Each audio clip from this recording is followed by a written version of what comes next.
I'm gonna mimic the Terminator. I'll be back. Hey guys, welcome to another episode where today we're gonna talk about how successful people time block. Should I just keep these on for the rest of the episode? I think I should. How successful people schedule and plan their time. So this is how I've been doing. First, I'm gonna tell you how I do it, and then how I've researched top high achievers and how they do it. So this is how they do it. Look, you first, and we talked about this on other episodes, you brain dump, right? Which is you grab everything that you could do, right? So you brain dump everything up, every single thing that you could do. You don't judge it. You just think of something, you write it down. So now you have a list of things you can do. Second step is you highlight the 5 things in that list that you should do. That you're like, you know what, these 5 things are the most important. They're gonna give me the most results. Once you have taken away all the other options, you only are left with 5. Then you um, pick the top one out of the 5 that you feel is the most important out of the 5. So it might be this one, and you're like, okay, I'm gonna do this one. This is gonna be an awesome thumbnail right here. So once you pick the one out of the 5, you're gonna proceed with that one, and that one's gonna be the most important one, right? Because you've just determined that that one's the most successful thing to do out of your brain dump exercise. And that's not as easy as what I've just talked about in the last 1 or 2 minutes. You actually got to sit down and really do this exercise. Once you do it, then you keep going, which is now you look at your calendar. You look, do I have my, it's on my computer. So you look at your calendar and you time block it, right? And by time block it, that's a very specific term, which means you put barriers around it. You protect yourself. You put walls. You turn off all distractions. You put snacks. This is my Tumblr ginger cookies from Trader Joe's. You grab snacks. You grab everything that you think you're gonna need to bunker down, so you're not distracted. You're not like, oh, I gotta get some water, and then you go somewhere else, and then somebody wants to have a conversation with you, and then you're now deviating for your most important thing, right? And the way that I like to, and now I'm going to go to how high achievers explain this. Imagine a surgeon. If you're about to get surgery, do you want your doctor multitasking while they're performing surgery on you?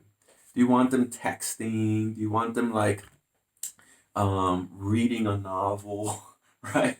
What else could they be doing? Do you want them like sweeping the floor, I guess? I don't know, multitask. Or do you want them super laser focused on their one thing, which is that surgery? Or do you want them multitask? Right? That's like a no-brainer. Pilots. Do you want them engaged and focused on piloting, driving the airplane, flying the airplane?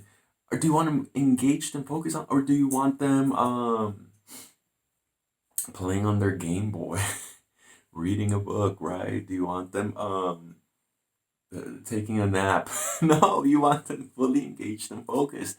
That's with anybody that has a really um important task to do, something that really matters. So you bunker down, you get no distractions.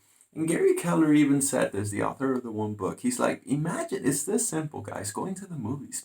Imagine you're gonna go see the Terminator at your in a movie theater near you. You don't answer your calls while you're watching the movie, right?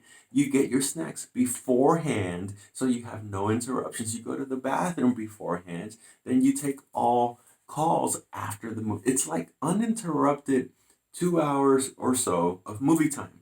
And that's how you gotta approach your time blocks, guys. I really wanted to go deep into this because I've seen people that don't prioritize your to-do lists, aka your could do's, into your should do's, into your one thing you will do, and then people that don't block their time and protect their time and focus and engage in their time. I found out that they are setting themselves up for failure if they don't do those things. How do I know? Because I've been there. I've done that. And here's my personal opinion now. It is a work in progress. It is a struggle every single day. It's something you got to keep working on because it's a habit that you got to build on. So, one thing that you can do is enlist support, meaning make sure that your environment supports your goals, the people around you support your goals.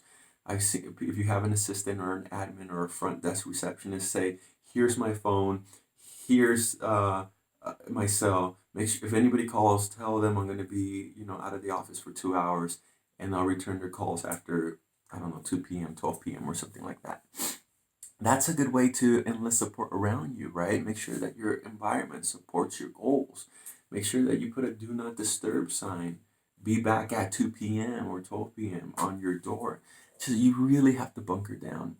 Um, and and then last thing, so we is what did I want to talk about?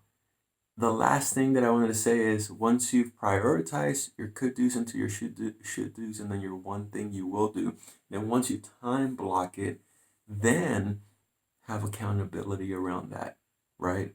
What is it that and by accountability, I don't mean like, um, what do I mean?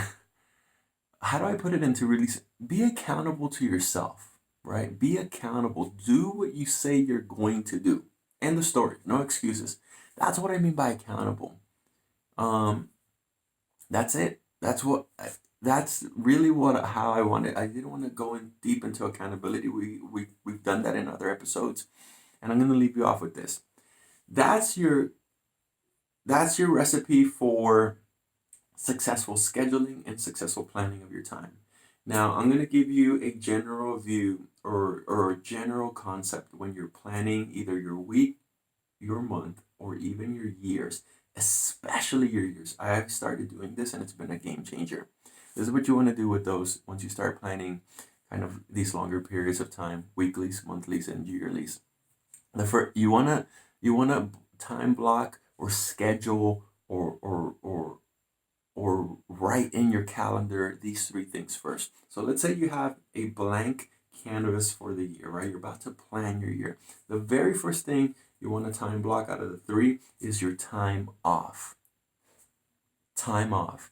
You come first. So whenever if you're going on vacation on in the summer, put that in your calendar. If you're going on a trip for I don't know, St. Valentine's Day, put that on your calendar.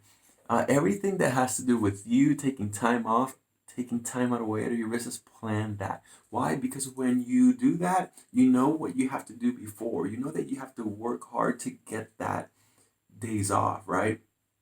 What ends up happening is if you don't, you're going to then not know how to set yourself up for success beforehand. I think the best analogy for that is like,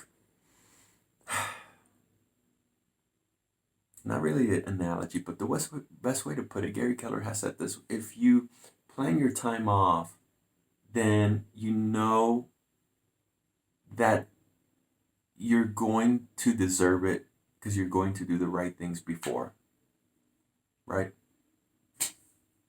Nobody wants to lose plane tickets and hotel bookings.